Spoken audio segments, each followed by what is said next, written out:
in Tahiti,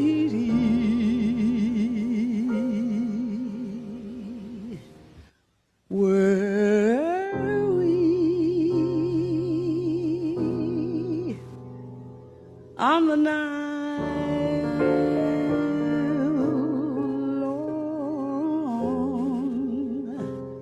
long ago, saying oh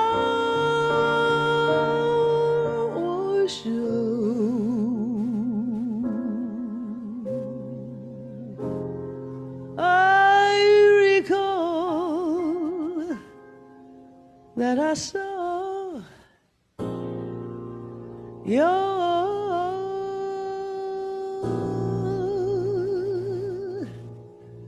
smile.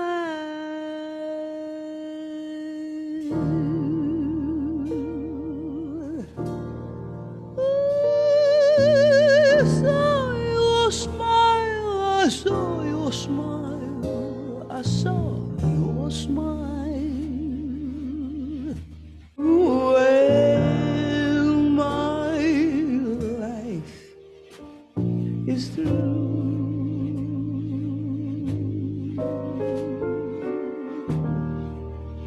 And the angels ask me to recall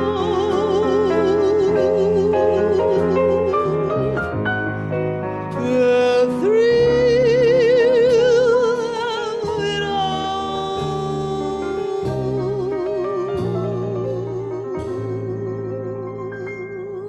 And shall tell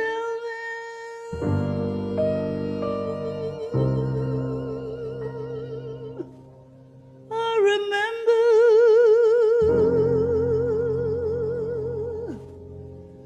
I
Good evening.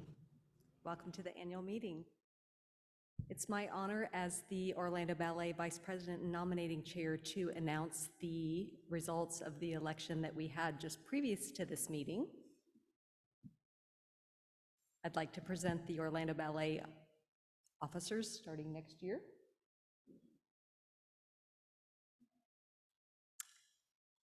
Our Orlando Ballet officers for next year will be Jonathan Ludden, President. Rick Skaggs, who was our previous president, will serve as the immediate past president. I will serve as vice president. Nancy Gibbons will be our secretary, and Jean Grono-Nowery will be our treasurer. Can we have a round of applause?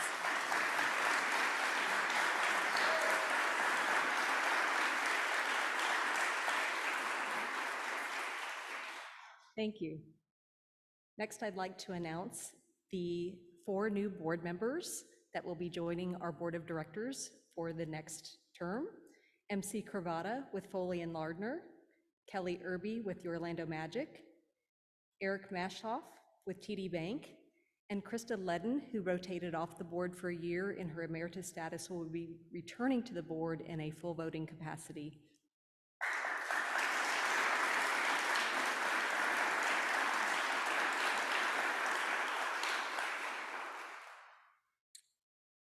We also have 3 board members who had terms that needed to be renewed for this next year. Jean Grono-Nowry ended her first term at the end of June. Sandy Bondarowski and Jeannie Scheer ending their first term at the end of December. For efficiency, we went ahead and voted on all 3 of them, and their second terms have been renewed.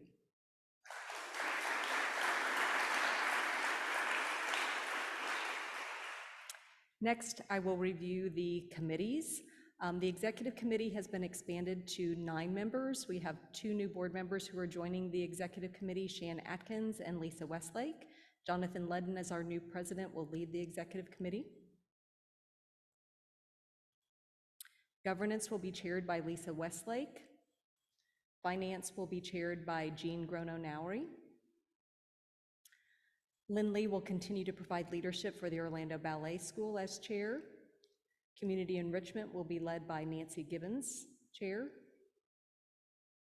Krista Ledden has agreed to step up and chair the Cultivation and Stewardship Committee as we move into our 50th anniversary year. We've got a lot of work to do, so thank you to Krista.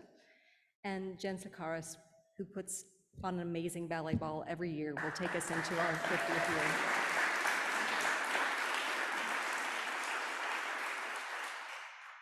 We also have a media and production advisory group.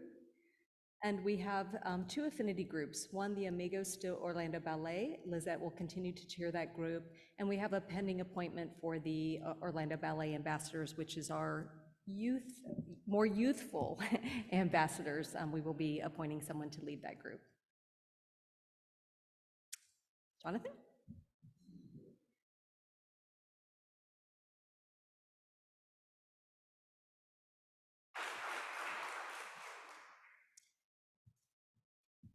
Good afternoon. So I have the distinct pleasure to make a nomination for our Directors Emeritus.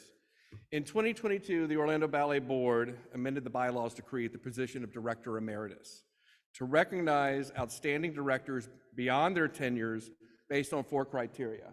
I have a little slide thing here. Oh, all right.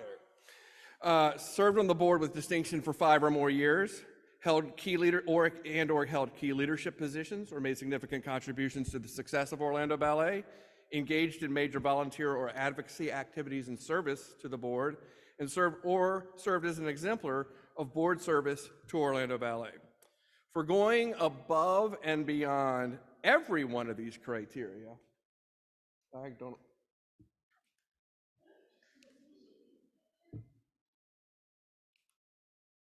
why am I? Can you guys get me to that slide? Okay, thank you. So my daughter says old people with electronics. Okay, so for going above and beyond to meet every one of these criteria and more, it's my pleasure today to announce that the board has unanimously elected John H. Skip Kirst as Director Emeritus of Orlando Ballet, our second in our history.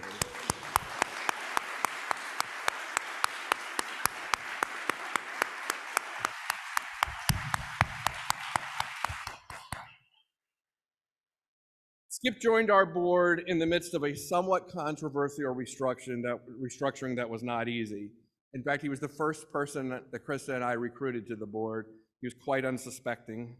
Our time together required some hard decisions, some really hard conversations, and occasionally more than a little patience. While joining our board today is probably an aspiration for some, back then an invitation to join this board was met with the response, "Are you crazy?" But Skip and his wonderful husband, Eric Hogan, for some reason took pity on and befriended a couple of optimistic newcomers and signed up to help rebuild an institution from the ground up for the community we all love. Early on, Skip took on the role of vice president. He won by 1 vote, if sort of points to sort of the differences of direction of the board at the time. He, importantly, was the founding chair of our governance committee, which I don't believe had ever existed before, and nominating committee in an organization that needed structure. A committee which actually turned out to be the quiet engine that drove strategy and existential decisions that led us to where we are today. From rewriting our bylaws to helping recruit and vet 23 of 27 current board members, to critical transitions of executive and artistic directors, to acting as consigliere on a host of challenges and opportunities, early mornings, late at night, on the weekend, occasionally at the bar at the Ravenous Pig, Skip truly was in the room where it happened, tirelessly advocating for Orlando Ballet, providing candid and honest advice, and always acting with the highest sense of honor, ethics, integrity, and with a little dash of Southern charm thrown in. But most importantly, Skip is the director that every organization desperately needs when getting to the right decision matters most. For all of those reasons, please join me in congratulating my friend Skip Kurse.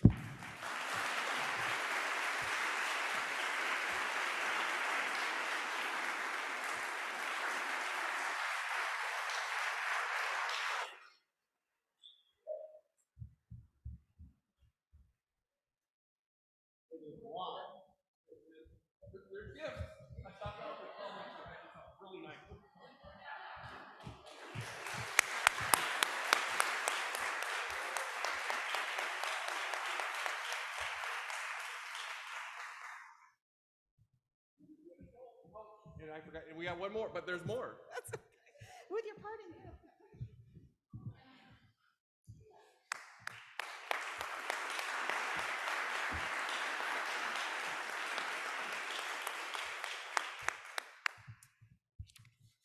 And next slide. Don't I miss it? Oh, perfect. So we have one more thing. In 1974, three intrepid souls who more than anything loved this community and loved the performing arts officially founded the Performing Arts Company of Florida, Incorporated, with the lofty goal of bringing to the community the best in the performing arts. Kip Watson, Barbara Riggins, and Patty Watson Walsh had grown up in Winter Park, taking dance together at the famous legend Edith Royal School of Dance. They'd ventured to New York, finding success in ballet, on Broadway, and in various professional dance troupes, eventually returning to their home in Central Florida. As their company grew, roles would solidify, and a company would refine its focus to ballet and dance. Kip would eventually become executive director through June 1993, which by far gives him like the most tenure of any executive director in the world of dance, probably. And Barbara became artistic director through May 1997, while Patty returned to teaching her own school in Fern Park. All three were undeniably pioneers, not just of dance, but of the entire cultural arts community in Central Florida. By 1979, their little project became known as Southern Ballet Theater. It received state funding to facilitate touring all over the state of Florida, and they would go on to create original full-length ballets around Cinderella, Capelia, and the Nutcracker, which debuted on tour, and the Nutcracker opened at the Bob Carr in 1987. And then Barbara would found the STEPS program in 1992. The story is a fascinating tale of passion for the arts, financial challenges, highs and lows, and all the drama that happens on and off stage at a ballet company. It's a tale, frankly, too long to tell today, but tune in for our 50th anniversary History of Orlando Ballet film that will debut at our opening night in Steinmetz Hall for our 50th season in September. I've had the opportunity to dig into their very rich history. It's almost page-turning history of Orlando Ballet. I've gone through the old clippings. I met with Kip's daughter, Phyllis, his wife, Eliza Harwood. They tell a remarkable story that could be described in one word: tenacity. They were going to get it done. It's hard enough running a cultural arts organization today. Imagine in a nascent city in 1974, how hard it would be to build a ballet company, but they were not taking no for an answer. Original founders rarely become the unsung heroes of great companies, but somehow Kip, Barbara, and Patty did. Lost through the course of trying decades of Orlando Ballet, lack of archives, floods, closed buildings, and all the troubles that the company experienced during the 2 decades between 2000 and 2015. But they earned their place today. In time for our 50th anniversary, it is my honor to announce that the Board of Directors of Orlando Ballet have unanimously elected Kip Watson, Barbara Riggins, and Patty Watson Walsh as honorary directors emeritus of Orlando Ballet, forever enshrining their names, contributions to the cultural arts, not just to our company, but to all of Central Florida.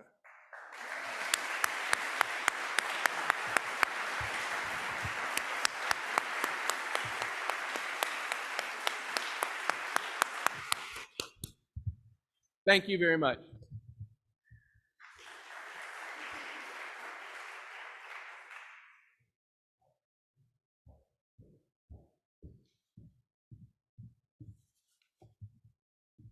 Good evening, everyone. Well, it's not often that you get to approach the stage and see Jonathan and Skip do a little bit of a dance, and we appreciate their movements. So now we've got something to follow. So congratulate. Thank you, Skip, very much. Sincerely appreciate it. What a great evening to be here, and we've had a fabulous season this year, and I know many of you have attended every one of our productions. Thank you, and it's been a great year and a great season. I wanted to highlight some of the growth that we've had. It speaks to the generosity of our donors, to our community, and then Jean is going to follow me with a little bit more detail on our numbers. But on the big picture, you know, doing some comparison back to the reconstituted board of 2017, this year we grew our contributed income by 8% from the previous year. But if you go back to 2017, it's a 500% increase in contributed income. The numbers are just amazing when you see the work that the board and the community has put into our ballet. We have approximately in new donors contributing this year as we finish out the year, $100,000 in new donors. And I want to remind everybody of the United Arts campaign, which runs from February 1st through April the 30th, and we were able to take advantage of the match that they offer. But that speaks volumes to go raise $100,000 of new donors in the year. The average gift amount has really increased as well. If you look back at 2017 or 2017, $600 was the average. We've now increased that now to $1,460. So we're trending in the right directions. And very importantly, we're seeing large contributions come in at the $5,000 range, 10,000 plus range. So people are really supporting our mission here in our community. Well, words cannot express all the gratitude to Jennifer Sakaris and her ballet ball team, who this year netted an amount of over $400,000. So very strong numbers with them.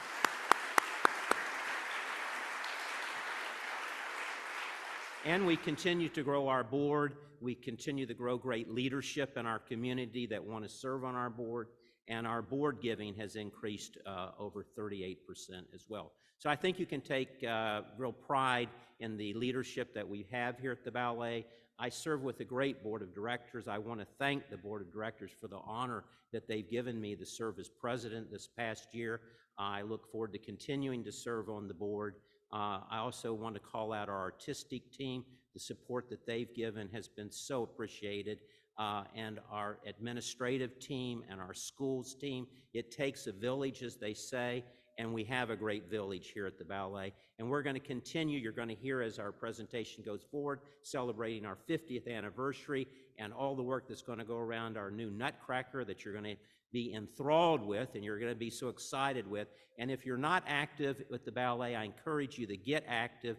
Come to our performances, look at what we do, become a donor, and support the ballet. Thank you again. I appreciate it so much.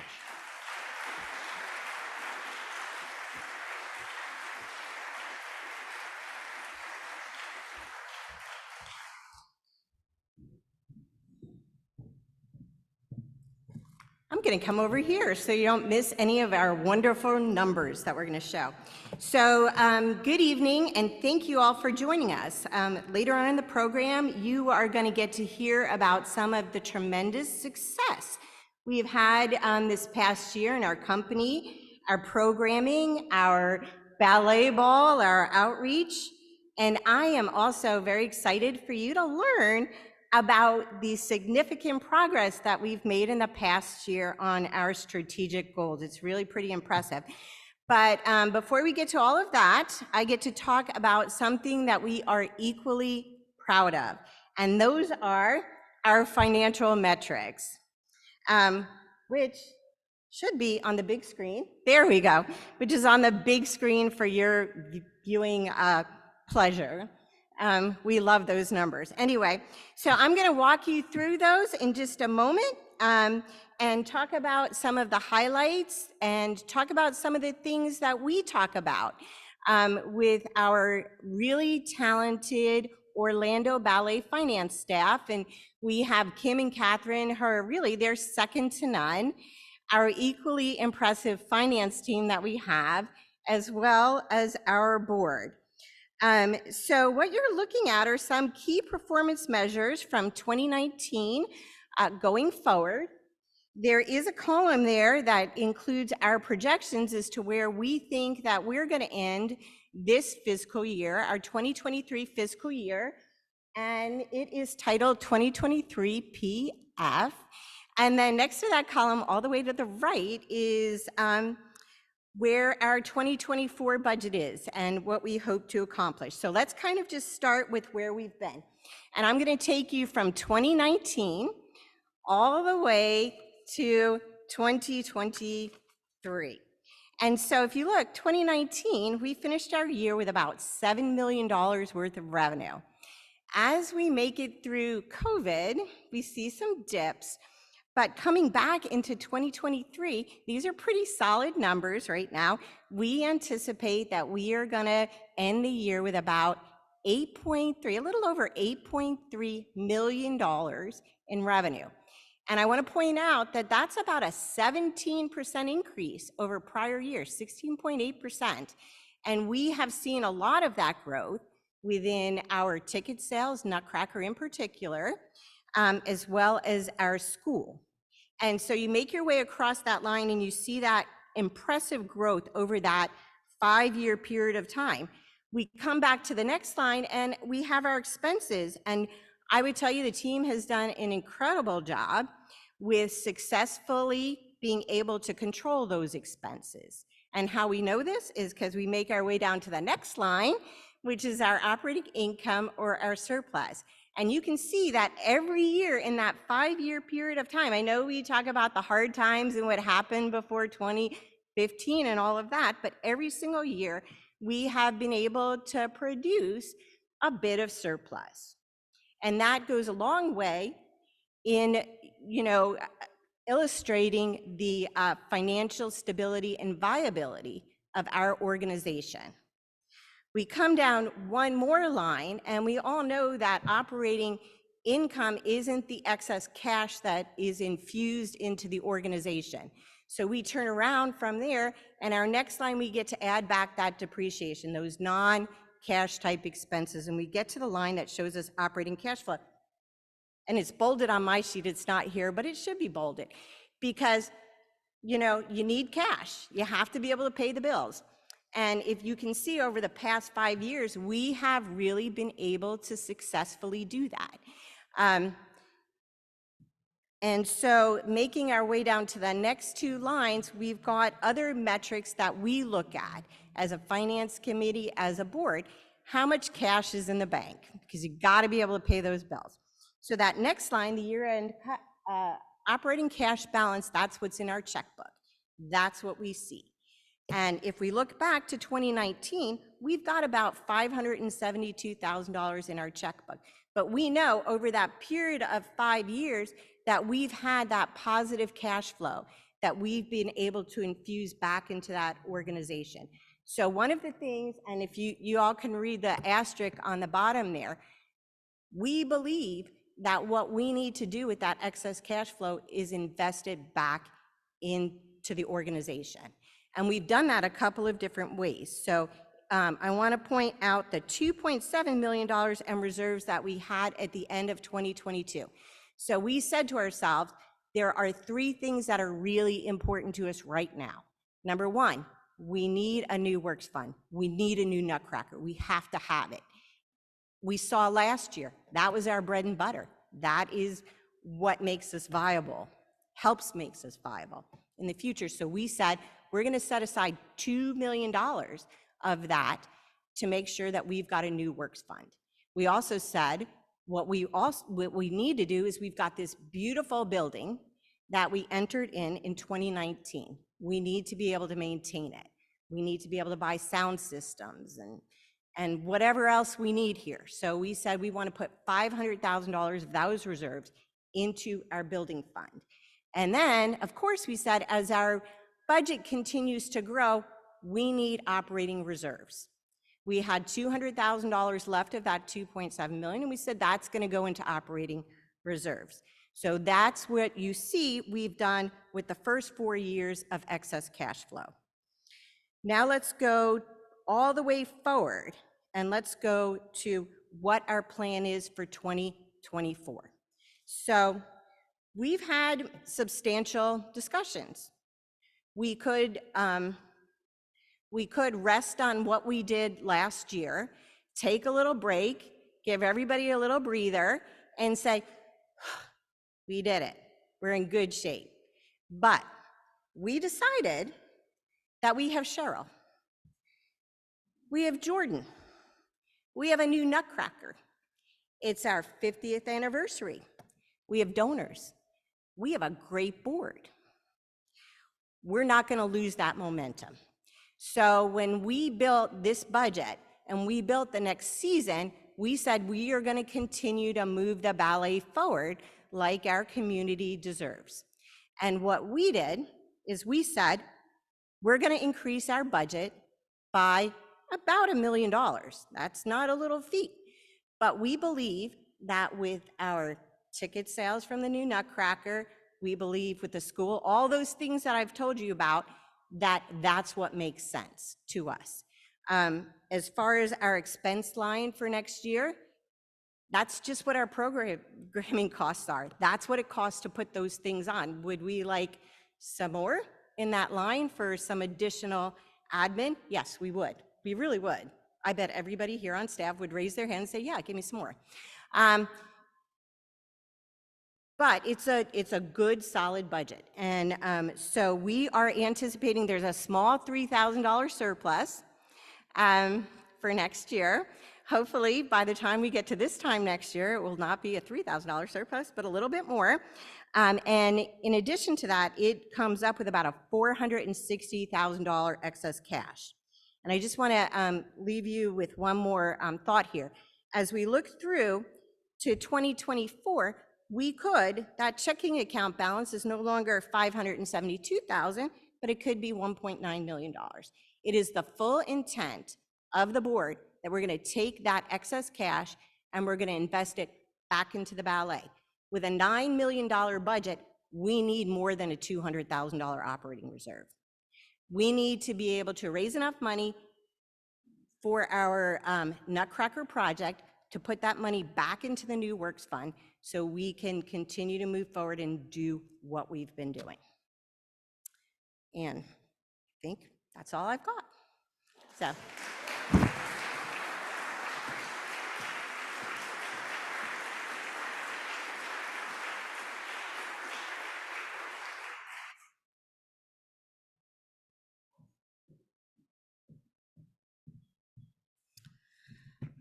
Okay, well, I'm on moratorium. I have 4 slides, so this will be quick. No? Can you guys do it? Okay. The most important asset we have, as we all know, is our staff. That includes our dancers, our faculty, our administrative staff, and more. And sometimes there are special moments in time that we need to recognize. Dedication to a mission is very important. It creates continuity for across the board, particularly in the realm of education. So it is my very big pleasure to recognize this evening Mr. Gonzi Espinoza for reaching his 10-year milestone and Ms. Kim March for reaching 20.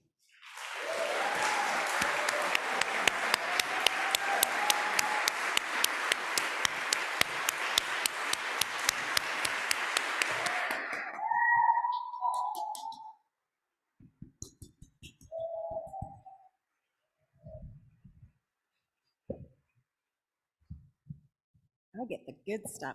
Okay, I also would be remiss if I didn't recognize the dedication of the rest of the staff.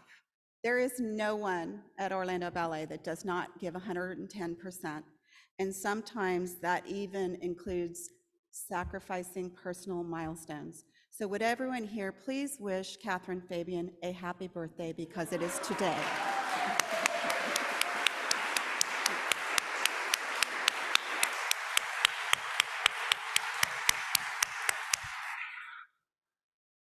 Yay! Okay, oh boy. Okay, these, can you go forward one more? Somehow these got out of order, thank you.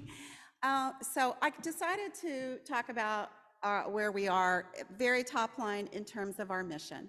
There are 3 pillars to our mission: entertain, educate, and enrich. Jordan will take the lion's share of entertain, obviously, but there are things that the administrative staff has to do to support that.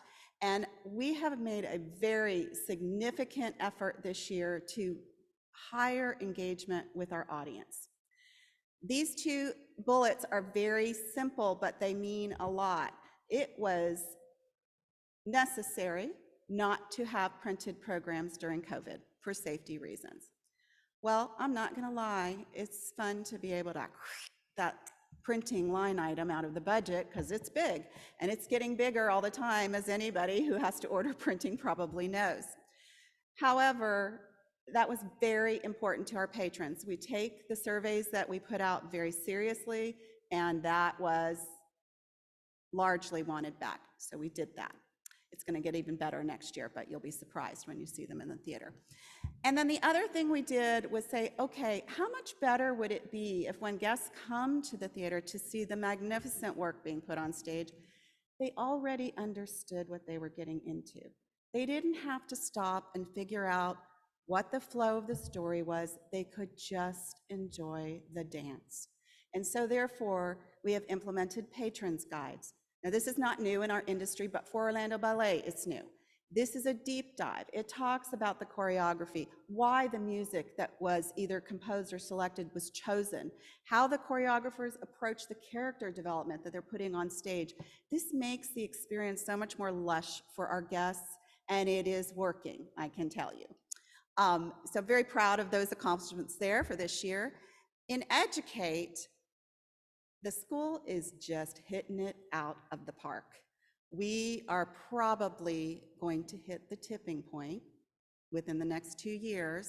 But as you can see, we increased by 13% year over year to 484 students. And our Fitness Through Dance recreational program that I hope you're familiar with, mostly due to the heroic efforts of Krista Ledden, and of course, Alice, our coordinator for Fitness Through Dance, is blowing doors.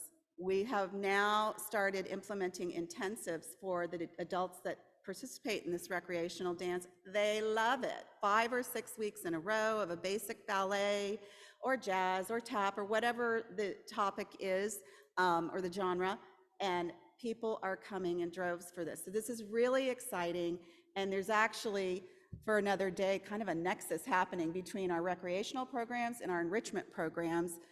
They're weaving back and forth. They're kind of meeting in the middle in certain places, and we are just growing by leaps and bounds. Wonderful. More people dancing. In the enrichment realm, what can we say about Charmaine, Joni, and Shane?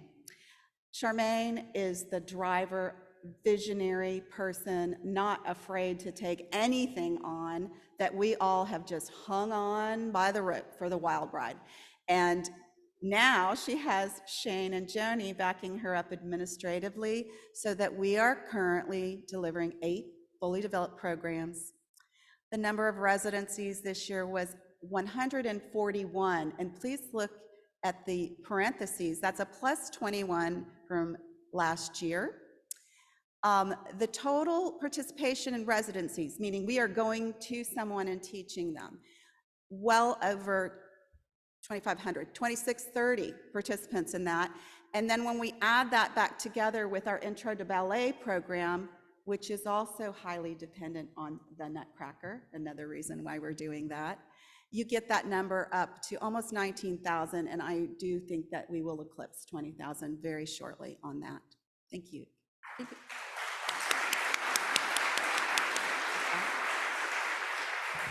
Okay, so where do we go from here? Well, we will continue on this path of audience engagement. Our team has spent a lot of time slicing and dicing data this year, looking for new trends, new interests that audiences have shown across the nation and in our industry in particular, and better ways to serve each person's individual need. We will also do things like we've started in the past, but whenever we can. Jordan generously will do a pre-talk or a chat back with artistic guests that he has with him to let people peek behind the curtain. They love this, and we do it whenever we can before our matinees. We will continue that. And of course, we do have open rehearsal, Uncorked, and other ways for people to learn more about ballet here at our own home. Those will continue. They're getting more and more popular. Uncorked used to be maybe 100 guests, where, well, you can see the capacity that we have, so we can go up a lot, but we're pushing 200 guests on that now, and more room. So please invite your friends. Then under Educate. The school is amazing. It is growing. We need to formalize what the students are doing. We do follow the ABT curriculum, and that requires recertification of both our faculty and then testing of our students on a regular basis, but it is not really a path to a solid graduation. Jordan's vision that he's working on together with Philip is that when a student completes their dance training here, they will have graduated from Orlando Ballet in a formalized way that they can take that curriculum guide to wherever they're going next and show what has been learned. Very important. Then we are very grateful to Lynn Lee, our school committee chair. Lynn has chaired that committee for 5, or are you on 6? 4, 5 is coming, okay. 5 years in a row, and what she has done very well each year is to poll the parents and the community of the school. We do this in various ways, through written surveys, through focus groups and so forth, but this information is of the highest value to us in charting the course forward. And what we're hearing now, and I know there are a lot of school parents here, so I'm so happy to see you, is that we need to, now that we've thrown our doors back open after COVID and invited the families back into the building, how do we create community around that? There's so much enthusiasm amongst the parent base and great and wonderful ideas for how to do this. That will be a tremendous focus in the coming year, and we're really excited about it. Enrichment. Well, besides trying to keep up with Charmaine, we are going to recreate all of the educational support materials surrounding the Nutcracker for our Intro to Ballet program. Joni Newman actually has an education background, and she's our administrative support for the community enrichment team. She has already been rewriting furiously, and then of course we will redo the graphics around that so that the children are following the actual story that they will then see on stage, and some of the newly refreshed characters that Jordan will bring to life. They're also going to do that for the rest of the main stage rep. You may not know that in our community enrichment programs, we serve children currently from ages 3 to graduates from high school, particularly as they move along, and some of them are in dance magnets in the Orange County Public Schools. It is really important for them to understand repertoire, what goes into it, why do we do it, why do we pick what we do, what is choreography all about, and all that goes into creating the work that they might ascend to perform in their professional careers.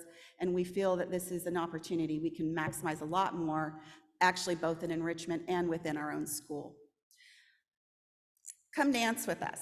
This is a program that we have that serves the needs initially of young children with physical or developmental delay or disability who might not be able to dance traditionally, but they can dance, and they do. And so we've had this program now for, it started the year I came, so since 2017, the community enrichment team has branched out. They now have a program actually for adults who are in this category for dance instruction. And then of course, we have Neon Club, which is a social dance here on the first Friday of every month for community citizens ages 16 and up, with those same sensibilities to come and just dance and have a great time. It is so much fun. You should come. So we did have a little gap in there, though. We don't have teenagers being addressed, and this is a need. So the team is working right now to collaborate with other organizations in the community and identify places where we can meet with teens who would benefit from this kind of support. And then finally, 3 wasn't young enough for Charmaine, so she wants to go younger. And we do classes here, baby and me type classes. This program is going to precede steps and what we call first steps to just work with caregivers and babies to get them excited about moving to the motion of music. And we're really, really happy about that. So to endpoint this, well, David, no money, no mission, right? We will fund our goals in the same way that we have been doing. We have tremendous momentum right now, as Jean mentioned, and we will not rest on our laurels. The contributed income focus for the year is where it always needs to be, but more significantly so now. We need more individual donors. That is where you create loyalty and long-term commitment. We love the support we get from our corporate friends, and we don't ever want to give that up, but there's only so far you can grow with that, where individuals can grow and are beating to their own drum, I guess is the way to put it. We also want to continue raising the profile of our Soutenu Society, which is for those who have made a planned gift or bequest to the ballet. We have a number of members of that now, but we do have some goals for advancing that forward. And then, as I mentioned, patron services is going to continue on elevated patron experience.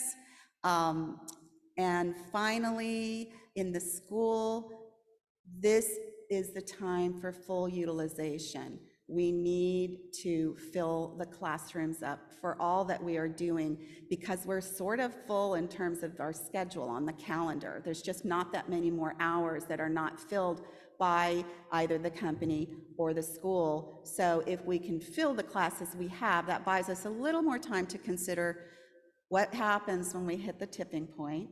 I don't think we can build up. I've thought about building on the lake. I've thought about putting something on pilings. I don't know what we're going to do, but ECTA, we need to talk.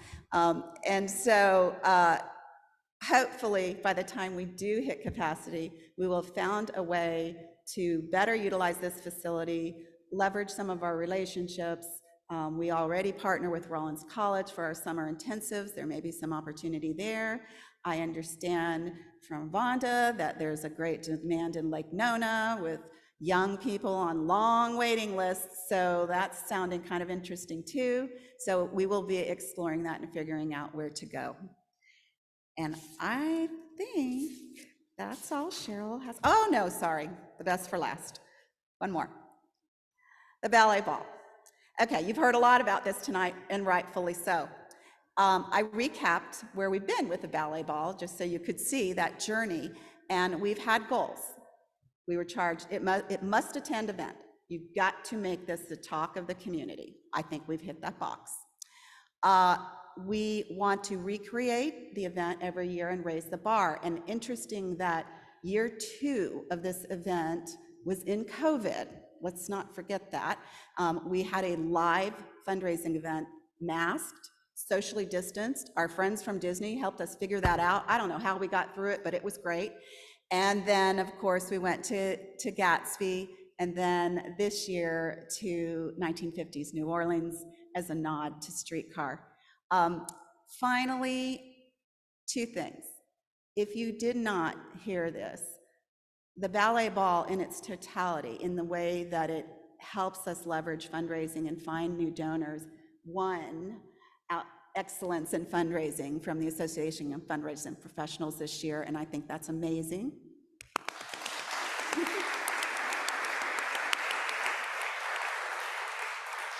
And then to the right is your supplemental teaser behind Jen and her mask at this year's ball for the Golden Ballet Ball. a Venetian masquerade. So we hope that you all can join us and that we can continue to raise that bar. And just as a hint, last year was super casual, all the way over to the other side this year. Very formal in celebration of our 50th. Thank you.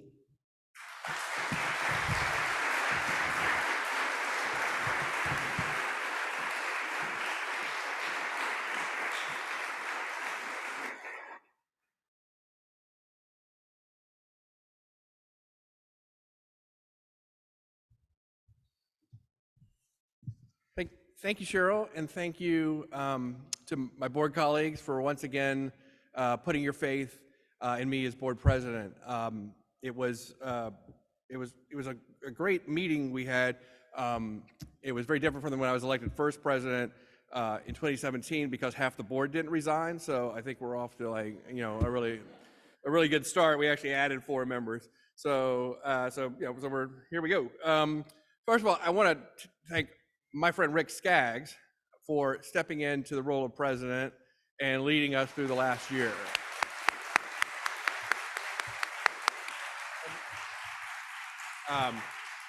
We talked about the transition and to ensure that we're continuing to cultivate leaders on the board, and we talked about the transition probably back in 2019. I think we started talking about him taking that role, and he made the mistake of going to lunch with me and Skip. Like, don't ever do that. But we really appreciate that, and thank you so much for all you've done for us. And continue.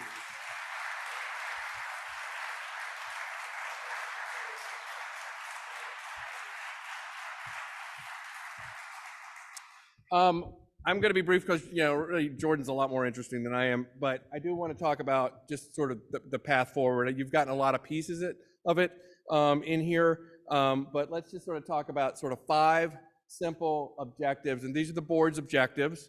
They're organizational as well, but Cheryl's talked about their areas of specific focus, but where I think the board and the community, all the stakeholders, need to be focused. So first of all, we're going to deliver the most ambitious and stunning season in Orlando Ballet's history, without a doubt, next year. Jordan's going to tell you about that piece. To make the numbers work, by going to $9.3 million, we will be by far the largest cultural arts institution in terms of revenue dollars in Central Florida.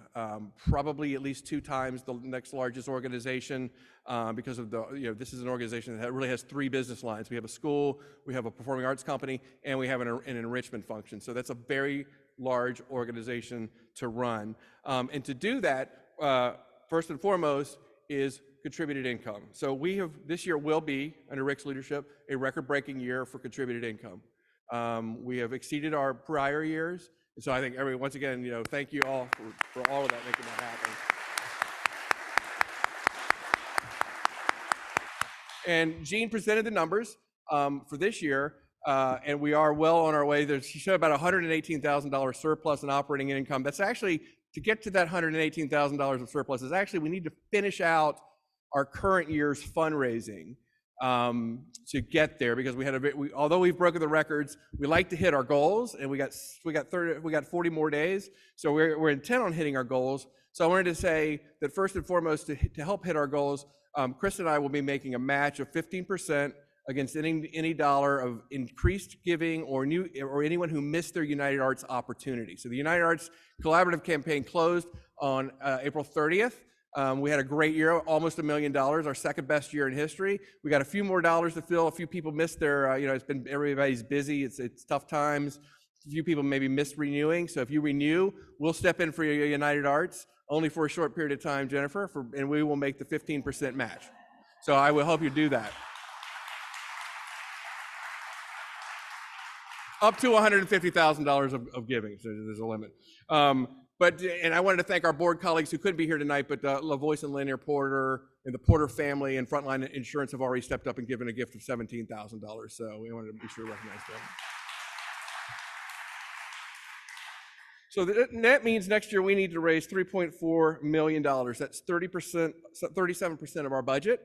That is a large contributed income. It is the heart of a dance company. About 45% of most companies, it comes from contributed income, so we're actually a little light of that, but that 3.4 million will be just fine.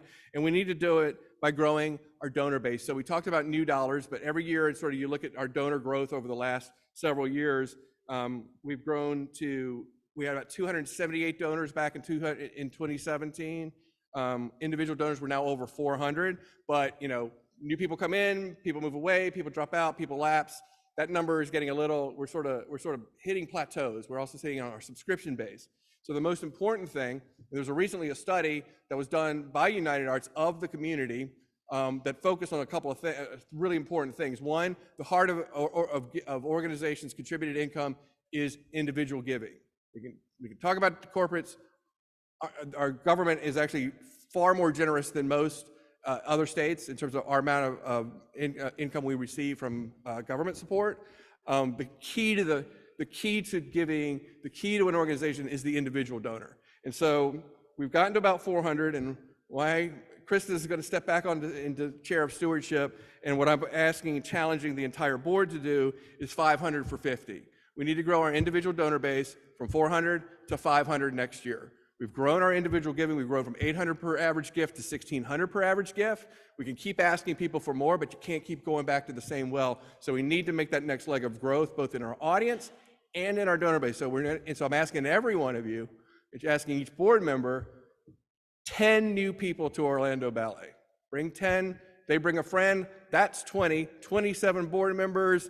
I don't know, I'm not good with numbers, but that's like 400, 540, it's like something like that. There's like 580 new people. And the other good news is remember, is that Orlando happens, the expected growth of Central Florida is to double our population in the next 10 years, is it? About 10 or 15 years. So there's got to be people moving here that we can bring forward. And if you bring a friend, then they take dance classes, then their kid comes and their aunt comes, and it's in every single one of, if you're in the school, if you're on the staff, if you're on the board, if you're a stakeholder that loves Orlando Ballet, if you see someone new hanging out, looks like they're a newcomer here, walking in the lobby looking lost, please welcome them in. Please tell them what we're doing here, because it's amazing. Like, I know, like, she's fearless about doing it. I mean, and it's amazing. The money is hiding in plain sight. You just got to go ask for it. So that's our biggest challenge as a board. I'm going to be nagging you all summer long on this topic. We're going to continue to strategically expand our board, following what we've always called the 3C strategy.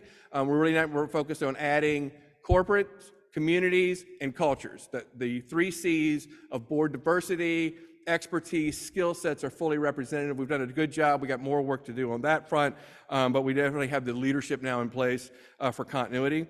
And then really, I don't know when you're going to get around to this, Jordan, but at some point, maybe you could find a little time in your copious free time to imagine that really what's the next for Orlando Ballet School and our enrichment efforts beyond what we've already done. I mean, Jordan's really been spending his visionary time inside the entertainment component, which we're going to talk about, but we haven't even got started on what can we be and how can we grow the next leg within this organization. So the foundation's into place, but every one of you and every individual you bring in, they're the key to our long-term success. And so we're really going to be focusing on that next year. And the other thing we have to do is think about expansion. We are busting at the seams. We have a high-class problem in that we are on the verge of outgrowing this building. And so, if anyone knew if there was like a vacant lot, like somewhere close to this building, maybe we could expand there, or maybe we could expand to Lake Nona. Maybe satellite schools you got to be careful with in terms of overhead. But we're really going to be thinking about that. What's the next long-range plan? So I want to thank you for your confidence. I want to thank all my colleagues for all you do and all you've done and all we continue to do. It's a great board and all just driving forward on the same mission. So thank you all. Thanks to our patrons. I know we have school parents here, staff, everyone. Thanks for giving me this opportunity and continuing to build what I believe will be a truly great institution by a national standard, not just by Central Florida. So thank you very much.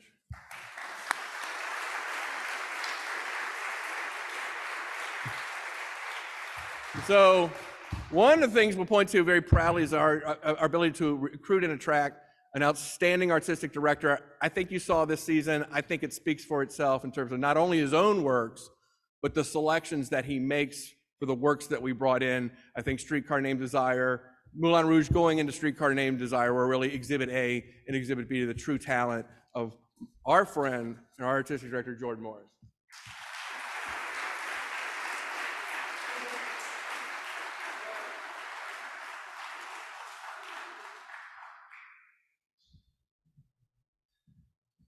Hi, everybody. Okay. It has been an exceptional year of growth, development, and evolution for Orlando Ballet. The company and the school continue to push the boundaries of technique and artistry with positivity and a wonderful team dynamic. Our community and outreach programs continue to expand, reaching more and more students within our city and beyond. You've heard a lot of wonderful stories tonight, and it's just such an exciting future for us. I'm gonna go ahead and click forward there. We'll do a quick recap of the season. I'm gonna talk about next season, and then Jonathan and I have a little new Nutcracker performance we're gonna do for you. We opened the past season with Michael Pink's hauntingly beautiful production of Dracula. It was a pleasure to have Michael here for a substantial amount of time. I've known Michael for 20 years, so I was able to kind of squeeze him to spend a little more time with us, and that really showed up in the production with the artists. His stager, Dennis Malinkin, was fabulous to work with. The dancers absorbed the work, and the dramatic characters bringing a new life to the production in so many ways. I was particularly proud of the dancers as they took on the technical challenges as well as the complex characters with intention and commitment. We can go to the next slide there. The Nutcracker. December saw the last performances of our existing Nutcracker.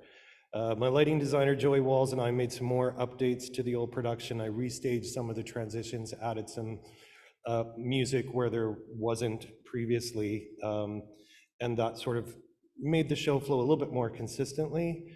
There were just so many standout performances by the company dancers, from our senior artists right down to the new up-and-coming junior artists stepping into lead roles. Nutcracker is always a great testing ground for new talent, and that's where you often see a lot of young dancers sort of step up into the next level. So not only is Nutcracker financially important and artistically important for the audience, it's also a great tool for directors and coaches to allow us to push the talent a little bit further.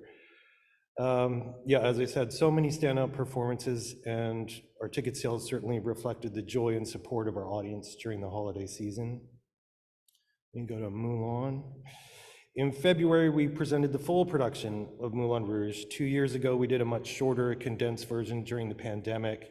I was thrilled to add in the missing choreography, relight some sections with Joey, have the OPO in the pit under the baton of my dear friend Julian Pellicano, and also incorporate a live singer from Opera Orlando.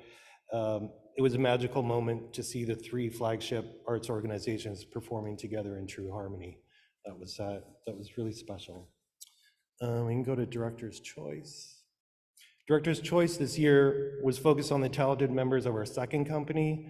The challenging choreography of Paquita was executed with precision and style, not an easy task for even the most experienced artist.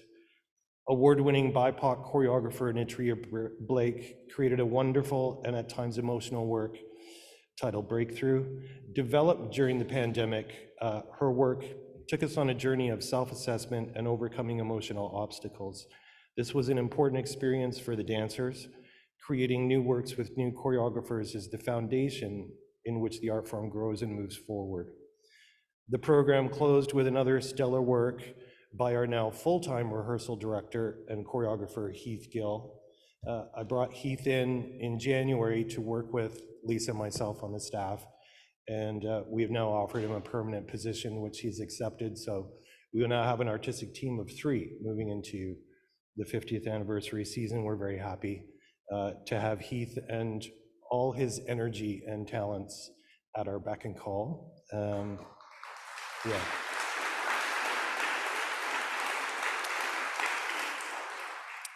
His piece, titled The Next Big Thing, took us on a whimsical and witty journey, themes of success and failure, and how we deal with those moments in our lives. The addition of Heath's work into Orlando Ballet repertoire is exciting and important. His mastery of contemporary dance and partnering is a vital part of keeping the company relevant and versatile. We can go to Streetcar. We closed the season with A Streetcar Named Desire. This gritty Tennessee Williams play, choreographed by Annabelle Lopez Ochoa, is a tour de force for the dancers and audience alike. I had prepared the dancers for this challenge by programming Dracula and Moulin Rouge earlier in the season. I wanted the dancers in top shape technically and dramatically, which is why Streetcar closed the season. Knowing when and where to place repertoire in a season is one of the most difficult tasks a director has. I was incredibly proud of how the company performed the work. It was a milestone in our growth and maturity. Orlando Ballet is stepping into a new chapter of recognition and respect on a national scale.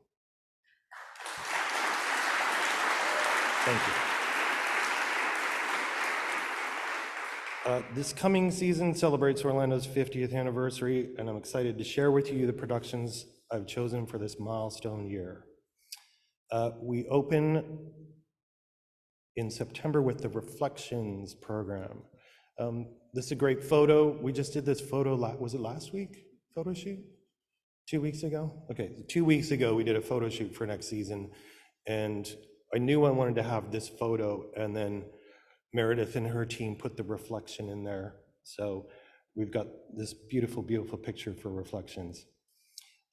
This program will premiere a new documentary film, as Jonathan was talking about, by Sandy Bondarowski, which chronicles the first 50 years of Orlando Ballet.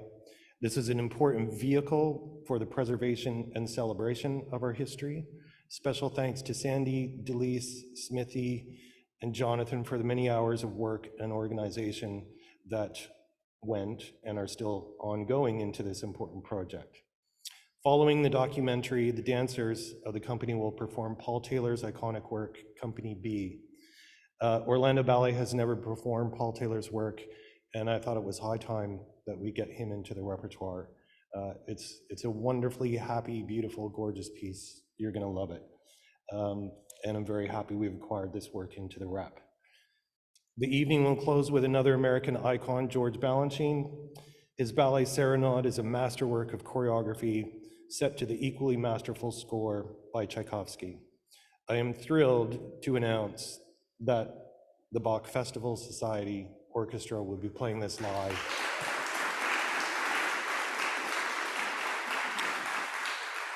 John Sinclair and I have been trying to find a way to work together for the past 2 years, and I think we finally got our chance. So I'm really looking forward to that as we kick off the 50th season.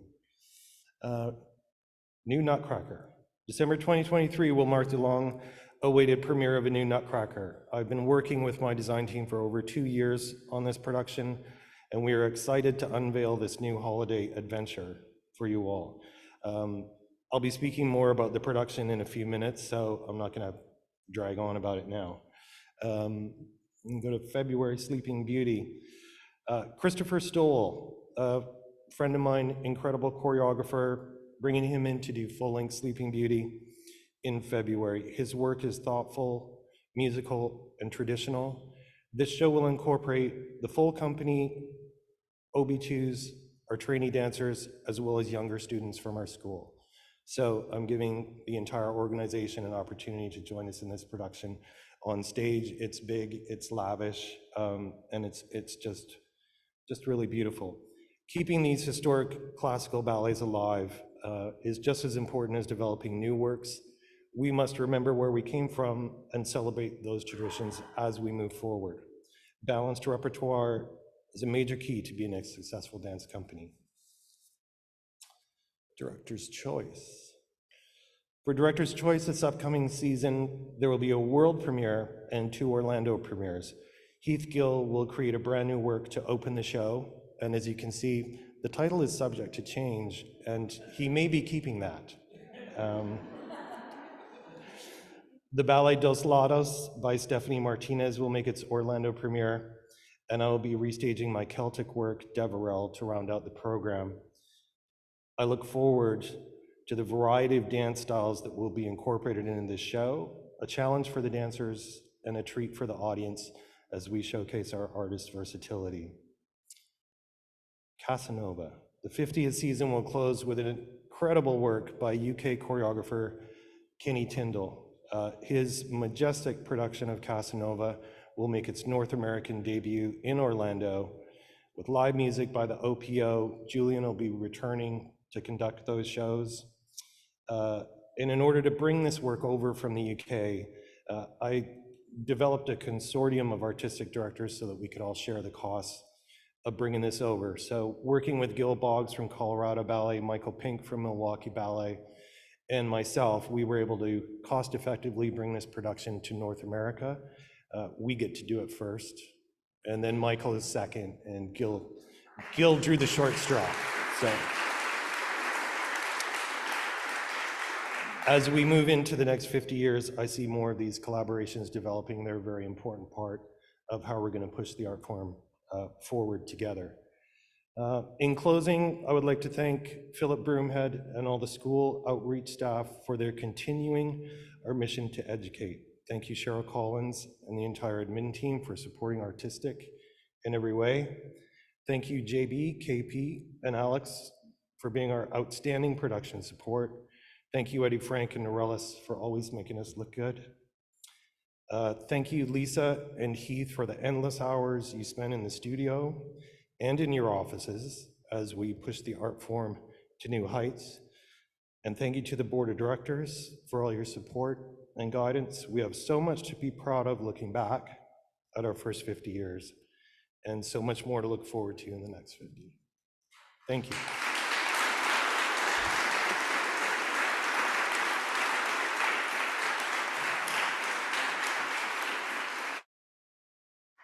What a great season. Thank you, Jordan, for everything you've done. It speaks to it. I'm going to be brief because there's wine, but more importantly, there's a little preview to the Nutcracker production. On our long-range plan set in 2017, the last thing on the list was build a new Nutcracker. We got distracted a little bit by something called COVID, so we're a little behind schedule, so we're sorry about that, but we are on track now for our 50th anniversary. It's being built as we speak. The reserve funds that Jean talked about are what are funding our ability to build Nutcracker while we fundraise for this amazing production. Jordan had never actually built a Nutcracker from the ground up. He's restaged them, he's danced them, he's tweaked them, he's fixed them, he's put lipsticks on the pig in the case of a more recent effort, but he's never actually built, and so he was initially kind of like, another Nutcracker, but then he got excited. And when this guy gets excited, the creativity flows.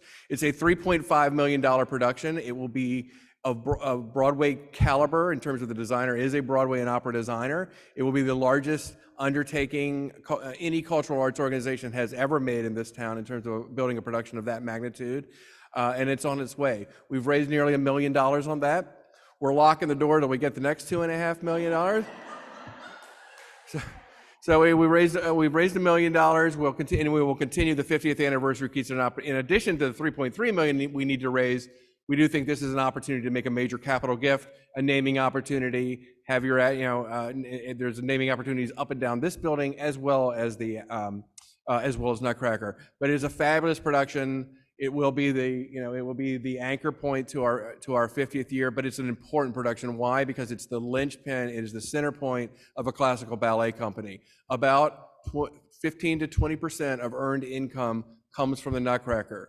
We far exceeded our expectations with our current somewhat tired production, reaching $1.4 million this year, which is a tribute to all of our efforts across this organization, artistically, marketing, ticket sales, every up and down. The fact that we have doubled revenue of the Nutcracker in the last 5 years from $700,000 to $1.4 million is an outstanding accomplishment, but we think we can get to 1.7 on our way to 2 million in Steinmetz Hall with a new production.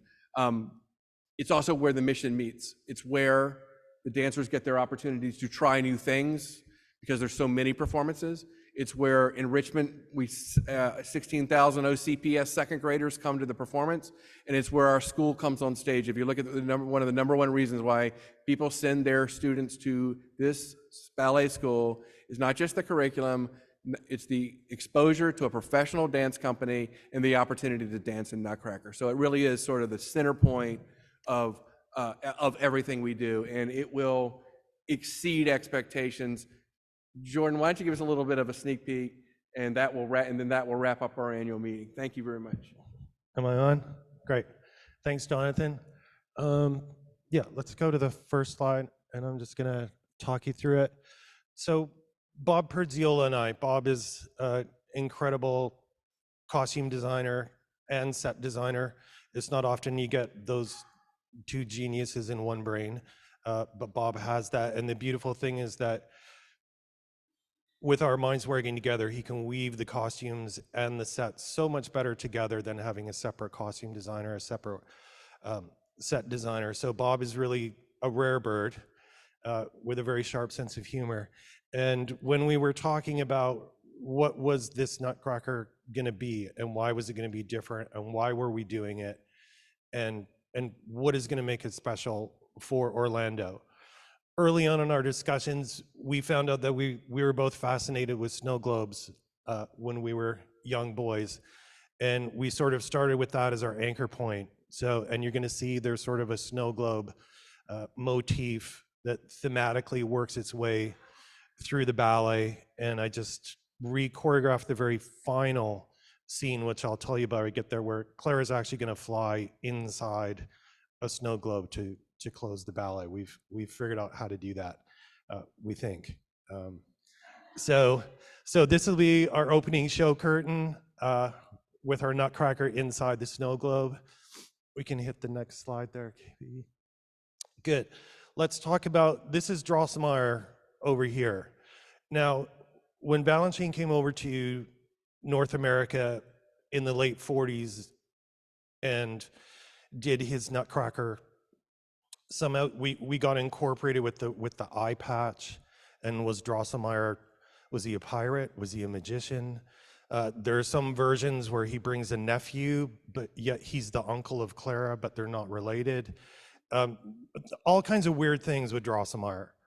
So what Bob and I did, and we felt this was important, and you'll kind of see how we're updating the production character-wise, story-wise.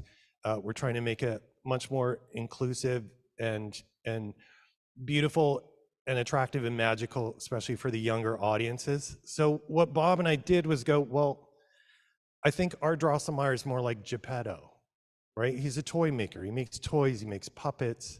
He's a really nice guy. There's nothing weird about him. There's no, he's a magical energy, absolutely. But we've really tried to make him someone that you would trust and adore. And when we look at the street scene that opens the ballet, everybody in the town was probably given a toy from his shop at some point. They bought their kids' toys from his shop. So this is the connection that we made with Drosselmeyer and the families and Clara and how the story progresses. If you look at the top there with the Nutcracker, that was another thing that we felt, there's sort of this gremlin type hair-esque thing on most of the Nutcrackers you see, and the kind of weird beard with, we didn't think that a young girl would want to necessarily play with that kind of Nutcracker, but we thought that something a little bit more attractive. And he starts out as a marionette. I did make him look a little bit French because I was designing it during Moulin Rouge. But this is our unique Nutcracker. Okay, so it's not a typical Nutcracker you're going to see or buy anywhere else. This is Orlando Ballet's Nutcracker. And that is something that we thought Clara would become enamored with and want to go on a journey with when he turns into the Nutcracker Prince. Below that you have, these are actually two sketches for the puppets that are going to be in Drosselmeyer's toy shop at the beginning. This is our Mouse King. You're going to see, this is what they look like as marionettes, and you're going to see the live costume in a bit. We can go forward there. This is our Act 1 in the living room. So you see, we're building this huge alcove, which now has that sort of snow globe feel to it. Looks like the Christmas tree is actually in a big snow globe. It does magical things that happen there. We decided to go with a time frame of 1912 to 1915. We call this our Downton Abbey living room because Bob and I love Downton Abbey, the costumes, the design, everything. And you can also see it was an intelligent choice because a lot of other Nutcracker productions take place in the late 1800s, where the dresses are huge and there's big bustles and they're weighty wool fabrics, very hard to dance in. When you get to what the fashion and what design was starting to do at the turn of the century, you have much cleaner lines, especially like in the gentleman's pants. The ladies' dresses are much more form-fitting. It just lends itself to dance so much better. That's where Bob and I were like, we have these beautiful bodies, we want to give them beautiful costumes. And so we chose this time frame for the story for a lot of those reasons there.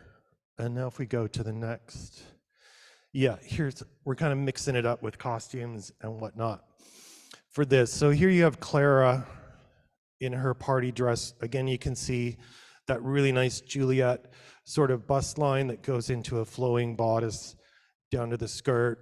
Fritz and his friends in our production, they're home from military college for Christmas break, so they're actually cadets. So they're very uniformed, very classy looking, and it makes sense that the cadets then turn into the soldiers in the battle scene and so on like that. Plus it gives a nice tie-in to when we get to the Nutcracker Prince.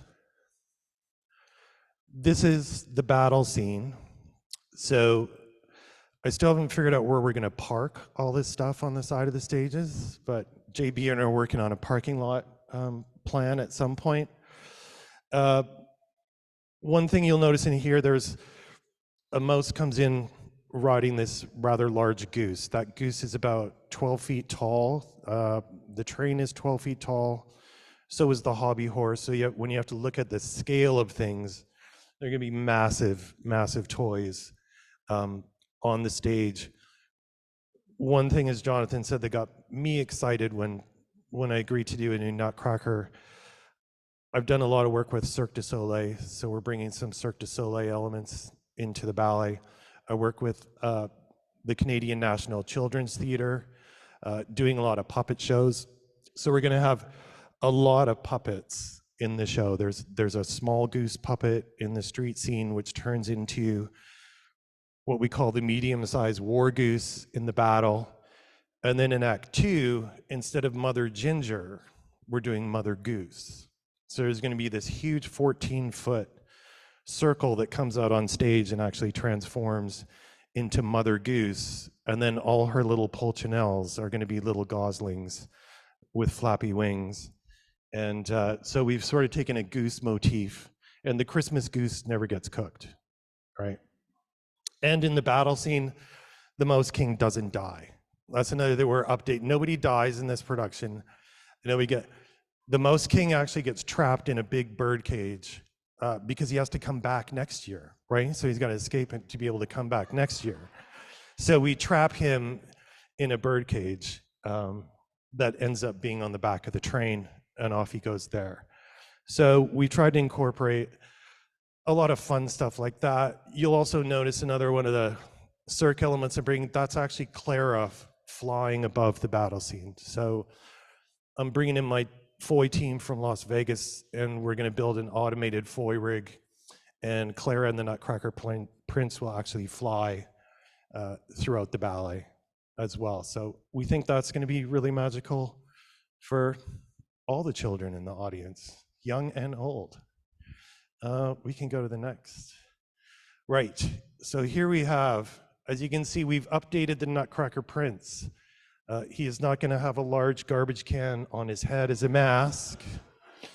He is gonna enter from a snow globe as the full Nutcracker Prince and then you can see with the Mouse King, we've almost gone a little bit samurai with him, a little bit more Ninja Turtle kind of look to it. So something that we wanted to update and again make accessible for the younger audience and believable and a whole lot of fun for us to design as well. Those are all mouse tails from enemies he's conquered. So Bob thought it would be very important to have his war trophies on him. We can go to the next slide there. These will be, so our cadets will turn into these soldiers for the battle. And then our younger students, who are going to be the small soldiers, will be dressed very similarly the same. There's our baby mice there. And then we go to our fighter mice, which we've totally redesigned the head, made it a much more form-fitting costume, sort of losing the potato sack version of one size fits all for mice. So that's going to be lovely. We can go to the next frame there. This is our land of snow. So you can see in the middle there, that's a 12-foot life-size snow globe. And every girl that's a snowflake is going to enter from that snow globe. Being in the land of castles, we had to make sure that we had a brilliant castle. I'm going to be seeing this in Cardiff in about a week. It's completely now fiberglass, three-dimensional. It stands over 32 feet tall on the stage. So it is massive and huge. We've got lovely icy pines and then a birch drop. Joey's already got some great ideas about how we're going to light that. And then we also keep the snow globe effect working out. So this is how we're going to finish Act 1 in the Land of Snow. These are the costumes for our new snowflakes. And what Bob has done, this intricate detail you can see on the plate of the tutu, every single one is going to be a little bit different. So each girl is a different snowflake. So every costume will not be the same. Eddie Frank, you have to make sure they get the right costume every night. We don't want to mess up our snowflakes, right? Good. Next slide. And then this is our magical kingdom, or the Garden of Divertissement. So what we've done now is we've turned the snow globe into arches, and we have these beautiful arches. Inside that middle circle, there's going to be a stand for the Desert Princess, which is Tchaikovsky's Arabian music. And that dancer, Lisa and I were just working with a team of professionals who are now training our girls how to dance inside a sear wheel and do all the rotations and the spins inside the sear wheel. So we're keeping that snow globe circular sort of thing flowing throughout all that. This is another three-dimensional city that's in the back. It's not a painted drop. It's actually reliefed and being built now. All of the borders represent the different cultures and themes of the divertissement in the second act. It's going to be really special. The second arch is going to have the ability to change light depending on what divertissement is coming out. So we're building lights into two of the three arches so that we can give a different atmosphere and create different worlds when we're getting to those divertissements. We can go next slide there. These are some of the costumes from second act. Here's a Sugar Plum Fairy, which we decided to do in sort of rose and chocolate. And then Clara, one of the other differences in a lot of Nutcrackers, Clara is a big part of Act 1, and then she basically sits in a chair for the entire Act 2. In our version, Clara is actually going to be the dewdrop in Waltz of the Flowers. She's going to dance among Waltz of the Flowers. So Clara and the prince are going to do a lot of dancing in Act 2, rather than sitting on thrones as sort of voyeurs to this world. We're actually going to incorporate them into that world. So that's much more believable. These are our flowers. We've got two, the ladies of the corps will be split into two different colors. So again, we've got our rosy there, and then we've got sort of our marigold flowers there. And then I'm also going to incorporate 4 gentlemen into it as well. They'll be in a deep hunter green. So the ladies are the flowers, and the gentlemen are the stems, lifting the flowers over their heads. And those skirts, when you turn them upside down, will open up like a flower when we do that. So Those are lovely. And being from Canada, I needed to incorporate skaters into Nutcracker. So the marzipan, which has sometimes been called shepherdesses, it has sometimes been called the reed flute dance, several different things. We're turning our dancers into lovely skaters, and I think it's going to be a really fun addition for that. These are our lovely Spanish ladies. I've actually changed them into point shoes now. We had started in character, but they will actually be on point. This is, as I said, Tchaikovsky wrote it as the Arabian. What Bob and I thought was really important is that in the past, a lot of choreographers, I think in their attempt to celebrate a society, they kind of missed the mark, and it wasn't always as appropriate choreographically as it could be. Bob and I were really careful that if you look at the Arabian costume, we've actually taken Egyptian patterns for the top. There's almost a Bedouin cut to the dress. So instead of trying to focus on one particular culture and what we think they dance like, we've tried to show that entire part of the world, and the energy and the beauty and the colors and the scope of what that whole region looks like, not trying to pinpoint one particular thing, but go more with an essence that's much more acceptable and much more open to interpretation in a beautiful way. The same thing goes for this. I've seen a lot of not great choreography to what Tchaikovsky wrote as the Chinese dance. I think he was really trying to celebrate, again, that entire region. And Bob and I thought all those cultures in the Pan-Asian part of the world, birds are a very big part. So I decided to turn our Chinese dancer into a heron. So she's got these lovely wings that are going to open up. She's going to be even in a bit more sharper of yellows and blacks and grays. And again, instead of trying to pinpoint on what I think the choreography from that part of the world looks like, I just went, we're just going to make her a bird, and she's going to be beautiful, and she's going to represent that part of the world, because birds are such a big part of that society and the culture, and just a beautiful costume for Bob to design. And the dancers love it, and the choreography is actually pretty good for that. So there we go. Sort of the same thing here. So this is, as Tchaikovsky wrote it, the Russian, but you can see that we've incorporated a Georgian element to it, almost a Mongolian aspect to it. The patterns on the vest are actually, Bob took that from Ukrainian pattern from a Pasenka. And then you also see with the Russian lady that it's much more Slavic than it is pinholing it down to what we would think is typical Russian.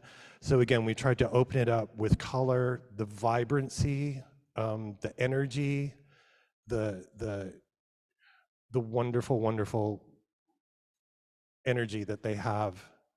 For that, I think Bob just really got these costumes great. And that is not real fur. There were no animals harmed in the making of this production.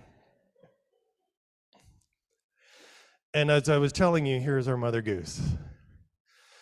So what's going to happen is it's going to come out looking like a Christmas ornament, and then the wings are going to extend from the side, and the head's going to extend from the front, and all our little Pulcinella goslings are going to come out from underneath. And this will actually be the dancer standing in that 12-foot circle with a pair of fake legs on the top, so that she can be high enough. And then there will be another artist underneath her. We're sort of building a little gantry inside the goose for that. So we sort of finish our growing series of geese throughout the production that way. And then if we flip back to just the Act 2 set slide.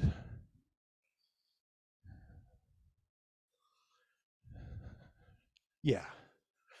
So at the very end of Act 2, what's going to happen is 2 of these arches are going to disappear.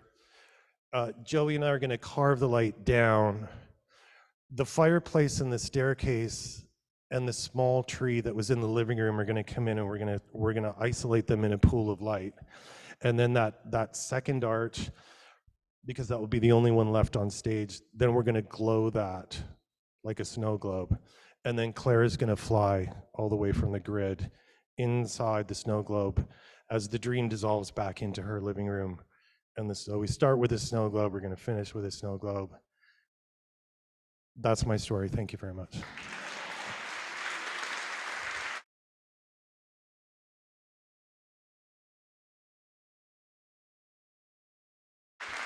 So I think we're all done. Jonathan is motioning for everyone to go have a glass of wine. So thank you all so much for coming, and we'll see you outside in a minute.